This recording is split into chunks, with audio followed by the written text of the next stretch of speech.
saya ingin merubah hidup, tapi bagaimana caranya? Pertanyaan-pertanyaan itu banyak sekali berseliweran. Tapi mari kita samakan persepsi kita dulu. Persepsi tentang apa itu sebenarnya perubahan. Perubahan yang dimaksud adalah perubahan ke arah yang lebih baik. Dan perubahan itu bisa membawa kita ke jenjang-jenjang yang lebih baik atau ke jenjang yang lebih sukses. Artinya, perubahan itu adalah hijrah dari hal yang tidak baik menuju hal baik. Dari orang yang tidak punya penghasilan menjadi orang yang sudah berpenghasilan. Dari orang yang berpenghasilan sedikit menjadi orang yang punya penghasilan yang besar. Dari orang yang menyebalkan menjadi orang yang sangat menyenangkan. Dari yang tidak punya teman menjadi orang yang banyak temannya. Dari yang tidak dihargai menjadi orang yang dihargai. Dari orang yang gemuk menjadi orang yang kurus atau sebaliknya. Dari yang ibadahnya amburadul menjadi ibadahnya yang baik. Atau dari orang yang suka main judi slot menjadi orang yang sudah tidak pernah lagi bermain judi slot. Atau banyak sekali perubahan-perubahan yang kita inginkan dalam hidup ini. Kalau Anda punya perubahan tersendiri, coba Anda tuliskan di kolom komentar. Gini, apa yang kita lihat dari diri kita hari ini adalah hasil dari pilihan-pilihan kita yang kita buat di masa lalu. Pepatah mengatakan, today is yesterday and tomorrow is today. Hari ini adalah hari kemarin dan hari esok adalah hari ini. Semua skill yang kita punya hari ini itu adalah hasil dari pilihan kita di masa lalu. Baik buruknya keadaan kita hari ini, itu juga hasil dari pilihan kita di masa lalu. Bahagia atau sengsara keadaan kita saat ini, itu juga adalah gambaran dari apa yang kita pilih di masa lalu. Tiap tutup tahun, kita selalu make a wish bahwa mudah-mudahan tahun depan akan menjadi tahun perubahan bagi kita dengan segala harapan perubahan. Tapi coba tanyakan saat ini, masih ingat gak kita sama resolusi kita di awal tahun kemarin? Tidak ada yang berubah. Tahun terus berubah, tapi kita tidak pernah berubah. Apakah tahunnya yang salah? Tidak. Tapi kitanya yang tidak sungguh-sungguh untuk berubah. Make a wish yang kita lakukan di awal tahun itu hanya mungkin pamer di media sosial supaya orang lihat bahwa kita itu betul-betul peduli dengan impian kita. Padahal cuman pamer doang. Aplikasi di lapangan omong kosong. Ya mungkin karena kesibukan, kesulitan yang kita alami, bahkan banyak sekali persoalan-persoalan hidup yang kita alami, sehingga kita bingung mau mulai dari mana untuk melakukan perubahan itu. Dari mana kita bisa merubahnya? Ada 3 tahapan perubahan. Tahapan pertama yaitu mulai perubahan itu dari diri sendiri. Klasik memang, tapi dalam kondisi apapun, hanya 2 hal yang bisa kita kendalikan dan bisa kita rubah, yaitu pikiran kita dan tindakan kita. Kita jangan menganjurkan untuk orang lain bisa melakukan perubahan besar. Justru hal yang paling baik ialah kita melakukan perubahan tersebut dari pribadi kita sendiri. Kita harus berupaya untuk mengintrospeksi diri kita dengan melakukan perenungan-perenungan di malam hari dan mengeksekusinya keesokan harinya. Apa yang harus dirubah dari diri kita dan apa yang harus kita lakukan esok hari. Tuliskan apa aja yang mau kita rubah. Jadilah orang yang tepat dulu. Jadilah orang yang siap secara jasmani dan rohani dulu. Jadilah orang yang mau terus belajar dan berusaha, serta jadilah hamba yang mentaati segala perintahnya dan menjauhi segala larangannya dulu. Karena rumus dari sebuah keberuntungan itu adalah bertemunya antara kesempatan dan kesiapan. Persiapkan dirimu dulu. Jadi bila kesempatan itu datang, kita sudah sangat siap. Kata kuncinya adalah dirimu dulu yang harus dirubah. Bagaimana mau sukses kalau sholat saja tidak pernah? Bagaimana mau sukses kalau hubungan dengan orang tua kita tidak pernah akur, kita nggak pernah rukun dengan kakak dan adik kita? Bagaimana mau sukses kalau utang saja kita lupa dan kita tidak pernah bayar? Bagaimana mau sukses kalau kerjanya kita hanya nongkrong di warung kopi berjam-jam hanya untuk berdebat tentang siapa capres pilihan kita dan itu benar-benar di luar kompetensi kita? Bagaimana mau sukses kalau lebih banyak istirahatnya daripada kerjanya? Buya Hamka pernah menulis, salah satu pengkerdilan terkejam dalam hidup ini adalah membiarkan pikiran yang cemerlang menjadi budak dari tubuh yang malas yang mendahulukan istirahat sebelum lelah. Langkah selanjutnya, Perubahan itu dimulai dari perubahan dari hal-hal yang kecil. Tidak ada perubahan besar ketika kamu tidak mau merubah hal-hal kecil. Admiral Navy SEALs William McRaven dalam pidatonya pernah berkata, "Jika kamu ingin merubah dunia, mulailah dari merapikan tempat tidurmu. Jika kamu merapikan tempat tidurmu tiap pagi, kamu akan menyelesaikan tugas pertama di hari itu. Itu akan memberikanmu sedikit rasa bangga, dan itu akan memotivasimu untuk melakukan tugas berikutnya dan berikutnya lagi. Di penghujung hari, satu tugas terselesaikan akan menjadi banyak tugas yang akan terselesaikan juga." Merapikan tempat tidur juga mempertegas fakta bahwa hal kecil dalam hidup kita sangatlah berarti. Jika kita tidak dapat melakukan hal kecil dengan benar, kamu tidak akan pernah bisa melakukan hal besar dengan benar. Dan jika kebetulan kamu punya hari yang buruk, kamu akan pulang ke rumah dengan tempat tidur yang rapi, yang kamu sendiri rapikan di pagi hari. Dan tempat tidur itu akan memberimu pengingat bahwa esok hari harus lebih baik dari hari ini. Bangun subuh dan sholat berjamaahlah di masjid. Susah, iya, karena memang godaan untuk kembali tidur itu sangatlah luar biasa. Tapi itu harus diperjuangkan. Bagaimana Allah mau memperjuangkan hidup kita kalau kita tidak mau berjuang untuk taat kepada Allah? Jauhkan diri kita dari hal-hal yang menggoda kita untuk melakukan aktivitas-aktivitas yang negatif. Merubah diri memang melelahkan. Belajar itu melelahkan, tapi jauh lebih melelahkan ketika dihina karena tidak tahu apa-apa. Diet itu sakit dan capek, tapi jauh lebih capek ketika dihina karena kelebihan berat badan. Berjuang sekarang atau menikmati hasilnya nanti, atau bermalas-malasan sekarang, tapi nanti harus berjuang sama capeknya. Tinggal capek mana yang harus kita pilih. Setiap pilihan selalu ada konsekuensinya. Tahapan ketiga dan terakhir yaitu melakukan perubahan itu saat ini dan jangan menunda-nunda. Langsung rubah semua perbaikan itu dan jangan banyak pertimbangan. Banyak di antara kita yang suka menunda-nunda, dan hal itu sangatlah tidak baik, karena jika kita menunda, maka hasilnya juga akan tertunda. Jika langsung dilakukan, maka hasilnya pun akan langsung dirasakan. Jadi, change your choice, change your future. Dengan kita mengubah pilihan kita di setiap fase dalam kehidupan, maka kita akan merubah masa depan kita menjadi lebih baik. Kalau dulunya sholat kita belum baik, maka berjuanglah untuk bagusin sholat kita. Kalau dulu kita memilih bangun kesiangan, maka mulai hari ini kita harus mulai bangun pagi. Kalau dulu kita memilih menghabiskan waktu berjam-jam untuk rebahan dan bermalas-malasan, maka hari ini kita harus lebih rajin dan lebih produktif lagi. Kalau dulunya kita suka lalai dan bermain, maka sekarang harus lebih serius lagi.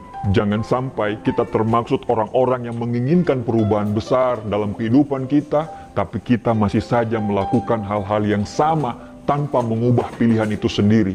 Karena orang-orang yang seperti ini termaksud orang-orang yang disindir oleh Albert Einstein, yaitu kegilaan adalah melakukan hal yang sama berulang-ulang, namun mengharapkan hasil yang berbeda. Kalau kita tidak mau dianggap gila atau mengidap kegilaan itu sendiri, mari change our choice so we can change our future. Mari kita ubah pilihan-pilihan hidup kita agar masa depan kita berubah sesuai dengan apa yang kita inginkan. Semoga Allah selalu bersama dengan kita semuanya. Terima kasih.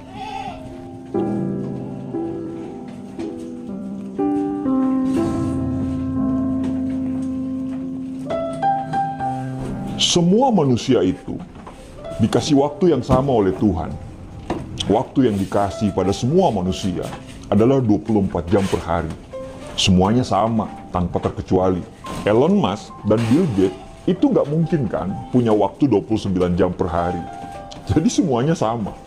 Yang ngebedain hanya panjang usia masing-masing individu atau masing-masing manusia. Tapi, kalau Anda perhatikan, kenapa hasil yang didapat tiap orang itu berbeda-beda? Misalnya, ada yang masuk satu kampus, satu angkatan. Tapi, ada yang sudah selesai kuliah, tapi ada juga yang skripsi aja belum. Ada orang yang melamar di perusahaan yang sama, di waktu yang sama. Tapi ada yang sudah dibayar 10 juta, tapi ada juga yang 5 juta aja belum. Ada juga orang yang memulai bisnis yang sama, modal yang sama, di waktu yang bersamaan, tapi hasilnya berbeda. Ada yang sudah buka sampai 10 cabang, ada juga yang 1 cabang aja masih kembang kempis. Pertanyaannya, kenapa ada perbedaan itu? Kalau saya tanya ke Anda, yang mungkin sudah kena mental, Anda pasti akan jawab, ya wajarlah, dia kan dari sananya emang pintar. Ya wajarlah, dia kan emang punya bakat bisnis. Ya wajarlah, dia kan saudaranya pemilik perusahaan. Ya wajarlah, dia kan penjilat. Ya wajarlah, dia akan disukai bos. Dan banyak lagi yang akan menjadi alasan Anda. Kalau kamu punya pemikiran seperti itu, ya sudah, urusan kita udah selesai. Percuma kita ngomong lebih lanjut, kalau mentalmu aja udah keblok dengan pikiran-pikiran seperti itu. Tapi coba deh, luangkan waktu dikit aja untuk dengerin. Siapa tahu, mungkin dengan mendengarkan saya ini, mungkin bisa mencairkan mentalmu yang sudah keblok itu. Kenapa bisa ada orang yang kayak gitu? Ada orang yang sukses dan ada orang yang belum sukses. Apa yang membedakan mereka? Masa lalu? Enggak juga. Bahkan ada orang-orang di masa lalu yang kelihatannya tidak punya masa depan, sekarang menjadi pemilik masa depan. Uang? Enggak juga. Ada orang yang dulunya kaya, sekarang nggak punya uang. Ada orang yang dulunya nggak punya uang, sekarang malah hidup berkelimpahan. Walaupun memang saya akui, uang dan masa lalu itu juga pengaruh. Tapi bukan pengaruh yang paling utama loh ya. Terus apa yang membedakannya? Mari kita bahas satu persatu. Yang pertama, yang membedakan antara orang sukses dan belum sukses, yaitu orang-orang yang sukses itu tahu apa yang harus dia lakukan dan dia memiliki tujuan yang sangat jelas. Meminjam kata-katanya Mark Twain, setiap kehidupan itu memiliki 2 hari yang terpenting. Hari pertama yaitu hari di mana kita dilahirkan. Hari yang kedua adalah hari di mana kita mengetahui alasan kenapa kita harus dilahirkan. Mengetahui kapan kita lahir itu menunjukkan keberadaan kita, tempat kita. Tapi mengetahui kenapa kita harus lahir itu adalah tujuannya. Kita tahu untuk apa kita dilahirkan. Jadi, kalau saya perhatikan, orang-orang yang sudah berada di depan kita itu, mereka sangat mengerti tujuan hidupnya apa. Karena nggak mungkin kita mendapatkan sesuatu kalau kita nggak mikirin dulu. Bener nggak? Contohnya, kita itu mau ke Solo dari Jogja. Pasti kita mikir dulu dong di Jogja kalau kita mau ke Solo. Dan akhirnya kita sampai di Solo. Karena semuanya berawal dari pikiran dulu. Penciptaan manusia itu kan ada 2. Pertama adalah pikiran dulu, terus yang kedua adalah tindakan. Jadi kebayang kenapa kita jalan di tempat terus. Karena kita mungkin nggak punya tujuan. Hidup kita hanya berpikir bagaimana kita bisa bertahan dari bulan ke bulan. Artinya, tidak ada tujuan hidup yang jelas. Yang kedua, setelah memiliki tujuan, Anda harus memiliki motivasi. Terus terang aja, motivasi hidup tiap orang itu berbeda-beda. Anda boleh punya tujuan yang sama, yaitu misalnya ke Solo tadi.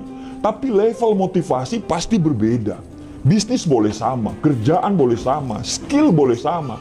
Tapi yang membedakan hasilnya nanti adalah level motivasi tersebut. Contohnya, Anda mau mengerjakan rumah. Anda undang 3 orang tukang untuk mengerjakan rumah tersebut. Anda interview satu persatu tukangnya. Pertanyaan Anda sama. Apa yang Anda akan kerjakan dengan rumah saya? Tukang pertama yang Anda interview, dia menjawab, saya akan menyusun bata di rumah Anda sehingga jadi rumah. Tukang kedua menjawab, saya akan membuatkan rumah untuk Anda. Tukang yang ketiga menjawab juga, saya akan membangunkan rumah Anda seperti istana yang megah sehingga Anda nyaman di situ. Kira-kira setelah mendengarkan interview tadi, Anda lebih tertarik kepada siapa? Kalau saya akan tertarik kepada yang ketiga. Kenapa? Karena jelas motivasi dia untuk membangunkan rumah saya, dia akan membuatkan rumah saya itu seperti istana. Orang yang punya motivasi tinggi adalah orang yang pastinya pantang menyerah, tidak kenal lelah, memiliki tujuan dalam kerjaan. Kalau dia sudah memiliki tujuan dalam kerjaannya, orang seperti ini biasanya tidak bermain-main dengan waktu. Waktu itu dia manfaatkan dengan sebaik-baiknya. Orang-orang yang motivasi tinggi pasti mampu menciptakan karya terbaik.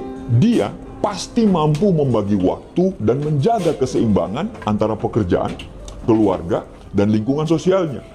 Bila semua seimbang, dia akan mencapai level tertinggi dari pekerjaannya. Orang dengan motivasi ala kadarnya, ya cenderung menyia-nyiakan waktu, malas ketika mengerjakan sesuatu. Mereka akan cukup puas dengan hasil yang ala kadarnya dan juga mendapatkan gaji yang ala kadarnya. Bahkan mereka sering menunda untuk sesuatu hal yang tidak penting. Tidak ada keseimbangan antara bekerja, bermain, keluarga, maupun masyarakat. Jadi hasilnya ala kadarnya aja. Jadi memang berbeda bro, antara orang yang punya motivasi tinggi, orang yang punya motivasi ala kadarnya, dan orang yang tidak punya motivasi. Kita sudah bisa tebak dari motivasi itu, arah hidupnya itu seperti apa. 5 tahun ke depannya itu jadi seperti apa. Dan yang ketiga adalah, setelah memiliki tujuan, memiliki motivasi, dia harus punya komitmen. Komitmen itu berawal dari motivasi yang terus-menerus dijaga di level tertinggi. Komitmen berbanding lurus dengan efektivitas waktu yang kita miliki. Tujuan sudah tahu nih, kita mau ke Solo. Motivasi sudah ada, kita mau ketemu seseorang. Tapi supaya bisa sampai ke sana, kita butuh komitmen. Komitmen dalam hal apa? Dalam hal waktu. Kapan berangkat dan di sana sampai jam berapa. Ketika kita komitmen untuk menghasilkan karya terbaik, efektivitas waktu adalah syarat yang paling mutlak. Tidak ada kata malas dan tidak ada lagi kata tidak memiliki waktu untuk hal yang benar-benar kita prioritaskan. Komitmen untuk mengatur waktu itu bisa membuat kita bisa memilih apa yang harus dikerjakan, apa yang harus ditunda, dan apa yang tidak dikerjakan. Komitmen yang membuat kita menjadi disiplin untuk memprioritaskan pekerjaan utama dan menunda untuk membuang waktu untuk bersenang-senang. Ketika komitmen tercipta, akan menghasilkan disiplin. Disiplin akan menghasilkan karya terbaik. Jadi, jangan remehkan orang-orang yang belum berhasil tapi punya komitmen level tinggi. Yang keempat, yang terakhir, Anda harus konsisten. Punya tujuan, punya motivasi, dan punya komitmen. Harus terus dipupuk dan dijaga supaya tetap bisa maksimal. Dengan apa? Konsistensi. Konsistensi berarti disiplin terhadap waktu yang sudah ditetapkan dari awal. Walau memang kadang tidak sesuai dengan rencana, ya tidak masalah. Yang pasti tetap fokus pada tujuan. Tidak masalah berbeda dengan rencana awal, asalkan hasil yang diraih tetap maksimal dan tetap menuju ke tujuan. Terkadang memang mundur 1 langkah supaya bisa maju 3 langkah ke depan. Tujuan, motivasi, komitmen, dan konsistensi adalah 4 hal yang membedakan keberhasilan seseorang. Tentu saja, keberhasilan itu tidak hanya untuk menjadi kaya dan banyak materi. Karya terbaik bukan cuma menghasilkan banyak uang atau seberapa banyak orang kagum sama kita. Tapi juga dalam hal-hal yang kecil, kita bisa ngalahin diri kita nggak? Kita bisa terus berkembang atau tidak? Bisa menjadi lebih baik nggak? Karena itu adalah salah satu bentuk keberhasilan kita. Karena merugilah orang apabila dia tidak lebih baik daripada hari kemarin. Orang yang punya tujuan yang jelas, motivasi yang hebat, komitmen yang tinggi, dan punya konsistensi, dia orang yang sangat bisa membagi waktu dengan baik. Orang-orang dengan motivasi rendah, komitmennya itu lemah, tidak konsistensi, dan pasti tidak bisa membagi waktu dengan baik. Dan apa yang terjadi? Dia adalah orang yang tidak bisa dipercaya. Jadi, buat kita yang masih belum bisa menghasilkan karya terbaik, silakan kita teliti lagi. Apa tujuan kita? Motivasinya seperti apa? Komitmennya seperti apa? Dan konsistensi kita terhadap kehidupan. Karena apa yang terjadi dengan kita sekarang akibat tindakan kita dan pikiran kita di masa lalu. Dan apa yang terjadi dengan kita di masa yang akan datang akibat dari pikiran dan tindakan kita hari ini. Jika tindakanmu saat ini sama aja dengan tindakanmu di masa lampau, bisa dipastikan masa depanmu akan sama dengan masa sekarang. Jadi, yuk sama-sama berubah, karena kesuksesan 5 tahun yang akan datang dimulai dari hari ini.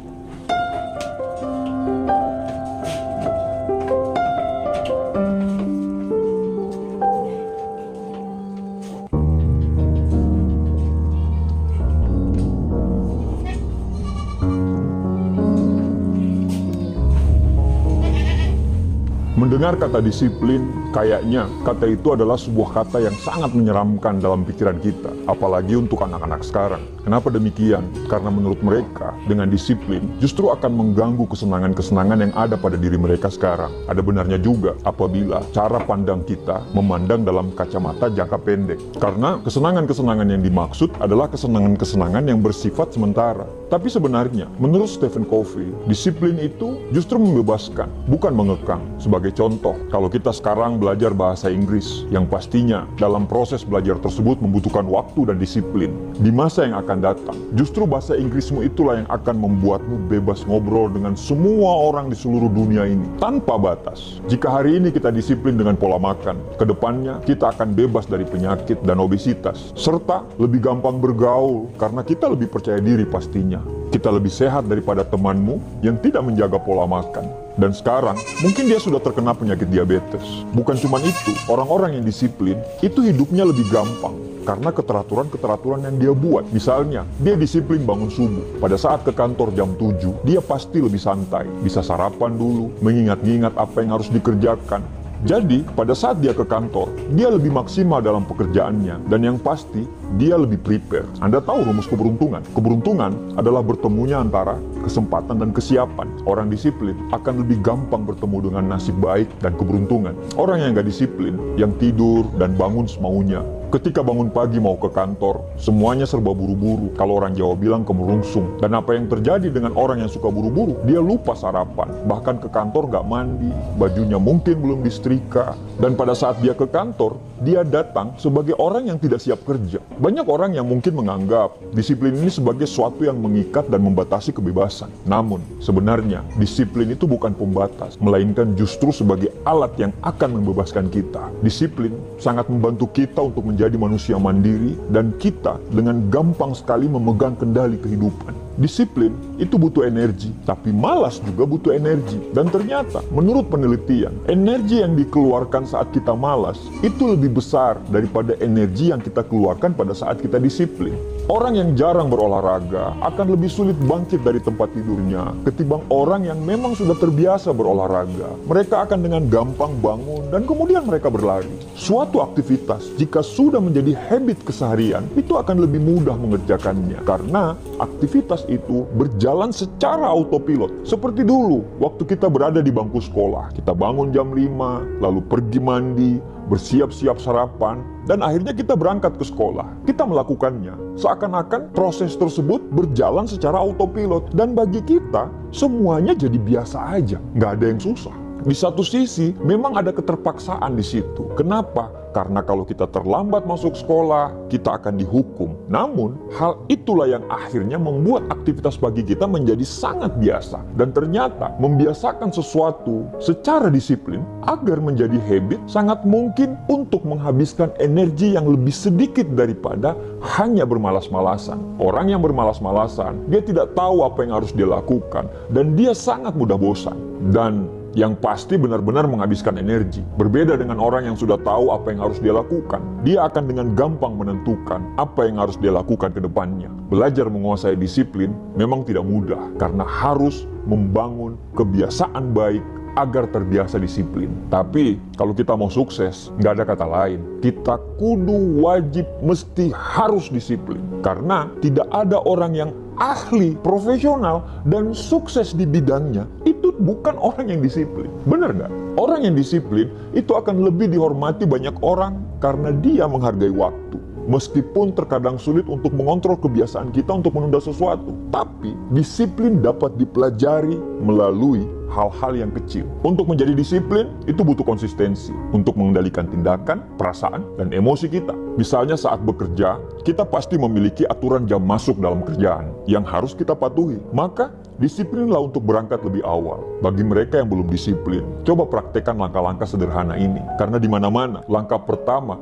selalu akan terasa berat. Tapi ketika sudah menjadi kebiasaan, maka semuanya akan menjadi lebih mudah. Yang satu, mulailah dari target-target yang kecil dulu. Nggak usah yang besar-besar, cukup dengan hal-hal yang kecil. Misalnya, minum air putih rutin 8 gelas per hari. Atau berani nggak kita untuk nggak megang handphone 1 jam sebelum tidur dan 1 jam setelah bangun. Atau hal-hal kecil yang lainnya, menabung mungkin, berhenti merokok mungkin, dan sebagainya. Ketika itu sudah menjadi kebiasaan, percaya deh, hidupmu satu langkah lebih baik daripada teman-temanmu karena langkah-langkah kecil tadi. Yang kedua, tetapkan prioritas. Saat aktivitas padat, rasanya memang semua pekerjaan pengen kita lakukan. Bukan karena itu penting, kita pengen menyelesaikannya secara cepat. Tapi tidak semua hal dapat dilakukan secara bersamaan. Yang pada akhirnya, jika kita gagal menyelesaikan tugas, rasa malas dan rasa menyerah pasti akan datang. Alangkah baiknya kita menetapkan prioritas dan menyelesaikan hal-hal yang terpenting dulu. Selain membantu meringankan pekerjaan, belajar mengatur prioritas juga membuatmu lebih disiplin dalam menyelesaikan tugas. Yang ketiga, ciptakan satu kebiasaan baru. Memperoleh disiplin diri dan berusaha menanamkan kebiasaan baru adalah cara yang paling efektif. Fokus untuk melakukan satu hal secara konsisten dan kuasai disiplin diri dengan mengingat tujuan tersebut. Misalnya, kita ingin menciptakan kebiasaan membaca, maka cobalah untuk menetapkan target minimal membaca 1 halaman buku per hari. Mulailah dari langkah kecil, pada akhirnya pikiran dan perilaku akan berubah menjadi disiplin karena kebiasaan tersebut. Yang keempat, berlatih dengan tekun. Disiplin adalah sikap yang dibangun dan dipelajari. Untuk itu, kita harus mulai belajar dengan tekun, melakukan satu hal di satu tempat. Misalnya, bangun pagi setiap hari, atau tekun belajar mempelajari hal baru. Dan ingat, lakukan setiap hari secara fokus. Disiplin membutuhkan pengulangan yang hingga akhirnya melekat menjadi sikap. Saat sudah berhasil tekun, cobalah untuk menambah list kegiatan yang harus ditekuni. Yang kelima, hindari gangguan-gangguan. Menghindari gangguan adalah hal yang paling penting dalam melatih disiplin. Misalnya, kamu terganggu dengan televisi dan ponsel, maka hindarilah 2 benda tersebut saat melakukan kegiatan lain. Langkah ini merupakan langkah kecil yang nyatanya berpengaruh pada proses melatih disiplin. Ketika kita disiplin, kita dapat mengatur waktu lebih efisien. Kita lebih memiliki banyak waktu untuk menjalani hidup secara sadar. Disiplin memungkinkan kita untuk fokus pada hal-hal yang benar-benar penting dalam hidup kita, yang pada gilirannya membuat kita merasa lebih bebas daripada terjebak dalam rutinitas tanpa tujuan. Disiplin itu membantu kita mengatasi godaan dan kebiasaan buruk. Ketika kita mampu mengendalikan diri, kita tidak akan terjebak dalam kebiasaan yang merugikan. Dan itu akan membuat kita jauh lebih kuat dan independen dalam mengambil keputusan, terutama keputusan yang positif untuk diri kita sendiri. Akhirnya, disiplin membebaskan kita dari kebingungan dan kekacauan. Dengan mengikuti aturan dan rutinitas, kita dapat menjalani hidup dengan lebih terstruktur dan lebih baik. Sebagai hasilnya, disiplin bukan pembatas, melainkan sebuah alat untuk membantu kita mencapai potensi tertinggi dalam hidup kita. Disiplin itu membebaskan, bukan mengekang, karena disiplin yang dikerjakan atas kemauan sendiri adalah sebuah kemerdekaan sejati. Terima kasih.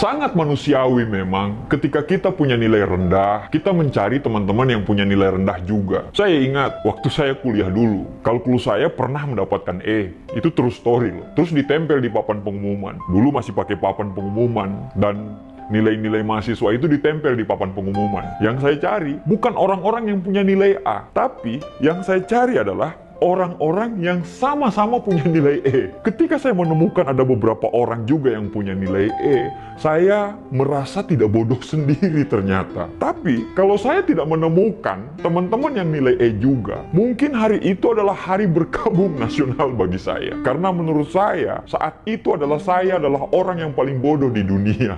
Dan saya yakin ada beberapa di antara kita yang sikapnya sama kayak saya dulu. Tapi ini masih wajar, karena cuma mencari teman senasib. Dan itu masih level terendahnya dari mental miskin. Nah, ada level yang kedua nih, di atasnya lagi nih, yaitu susah melihat orang senang dan senang melihat orang susah. Ya, tapi dia cuma sebatas suka melihat orang senang dan dia senang melihat orang susah. Tapi yang ketiga nih, ini yang kita mau bahas hari ini, yaitu apa? Yaitu crab mentality, atau orang-orang yang punya mental kepiting. Mungkin mental kepiting ini itu masih asing asing di telinga orang. Tapi sebenarnya banyak sekali loh yang terjadi di lingkungan kita. Baik itu di lingkungan masyarakat, lingkungan kerja, bahkan di lingkungan sekolahan. Crab mentality adalah sebutan bagi orang yang tidak senang melihat kerabat, saudara, teman, atau orang lain sukses karena hasil kerjanya. Nah, kenapa diistilahi mental kepiting atau crab mentality? Sebenarnya tidak ada penjelasan yang pasti sih mengenai hal ini. Tapi sesuai dengan namanya, sikap ini dinamakan crab mentality karena adanya kesamaan pola pikir dari kepiting.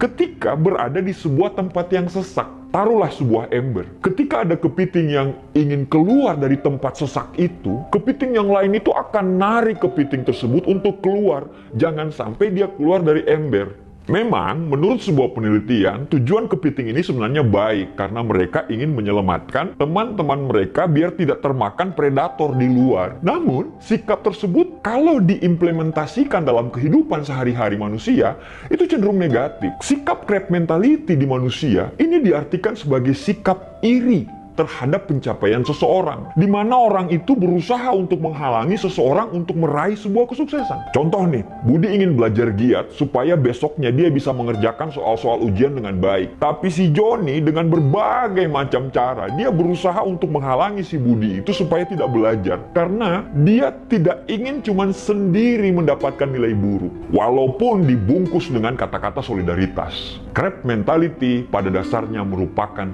sebuah sikap. Awal mulanya, orang-orang terkena crab mentality atau mental kepiting ini awalnya dari sikap yang tidak mau kalah dari orang lain. Dan sikap ini tidak dibungkus dengan mawas diri atau tidak sadar diri. Pokoknya, menurut dia, orang yang datang dari kelompok yang sama harus punya nasib yang sama seperti yang lain. Kalau ada satu orang yang punya nilai bagus di kelompok itu, sedangkan yang lain gak ada yang bagus, maka siap-siap orang yang bagus nilainya itu akan jadi bahan olok-olokan. Kalau ada satu orang yang sholat tepat waktu dalam kelompok itu, dan yang lain gak sholat walaupun agamanya sama, siap-siap yang sholat itu akan jadi bahan ceng-cengan dari kelompok itu. Bayangin, orang bodoh ngolok-ngolok orang yang pintar. Bayangin, orang calon-calon penghuni neraka ngolok-ngolok calon penghuni surga. Terbalik-balik memang. Bagaimana cara mengenali crab mentality ini? Antara lain, lihat, dia iri selalu ketika melihat orang lain sukses atas pencapaian cita-citanya. Dia selalu punya tanggapan yang negatif ketika seseorang berhasil meraih kesuksesannya.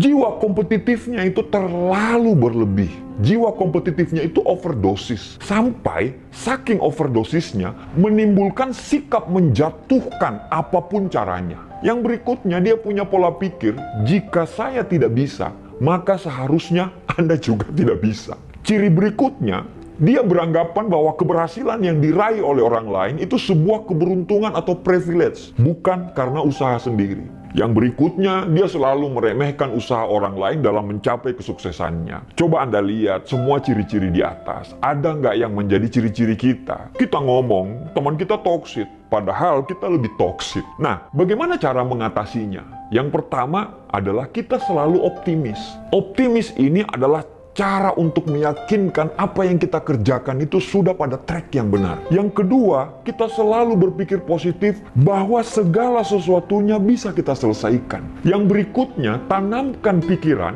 bahwa salah satu sikap optimis ini bisa mengembangkan diri kita sendiri dan juga memberikan dampak yang positif pada kelompok. Jangan sampai ketika kita ingin meraih sesuatu justru terhambat karena sikap pesimisme kita. Akhirnya kita menjatuhkan orang lain agar bisa setara dengan kita. Apabila kemampuan diri kita berkembang, tentunya akan sangat berdampak positif pada diri kita dan bisa menghindarkan kita dari sikap iri kepada orang lain. Yang berikutnya, jangan mudah putus asa. Sikap putus asa ketika meraih kegagalan, ini juga biasanya memicu crab mentality. Pasalnya, ketika kita sudah putus asa, seringkali muncul pikiran yang menghalalkan segala macam cara agar bisa meraih tujuan. Belajar dari kesalahan saat kita meraih kegagalan, belajar dari kesalahan, mengevaluasi diri agar kita terhindar dari crab mentality ini. Jangan sampai ketika kita meraih kegagalan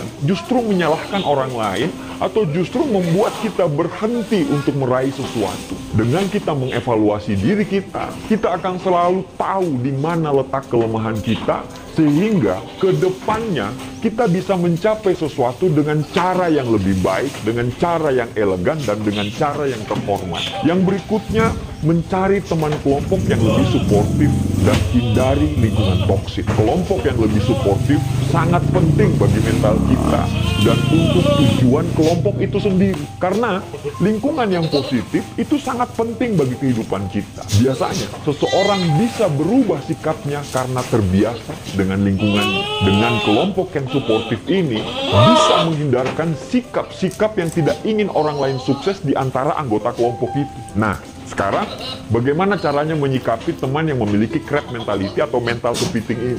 Karena berhadapan dengan orang-orang bermental kepiting ini tentunya akan sangat menyulitkan kita sendiri.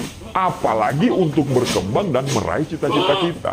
Bagaimana caranya kita bersikap? Yang pertama, fokus pada tujuan kita sendiri atau kelompok. Jangan terlalu memikirkan pencapaian orang lain atau kelompok lain. Jangan sampai ketika kita melihat orang lain berhasil, justru kita merasa rendah diri sehingga membuat tujuan kita sendiri terhalang. Yang kedua, selalu berpikir positif. Yang ketiga, biarkan hasil yang berbicara. Kepiting-kepiting di dalam kelompok ini biasanya tidak senang ketika kita meraih sesuatu. Mereka biasanya akan melakukan hal-hal di luar nalar seperti menebar fitnah. Mereka mengatakan pencapaian kita itu didapat karena keberuntungan sehingga yang lain meragukan kemampuan kita. Cuek saja untuk menerima kabar-kabar tersebut. Biarkan kemampuan dan kesuksesan kita yang akan bicara. Toh nantinya kepiting-kepiting ini akan capek dengan sendirinya.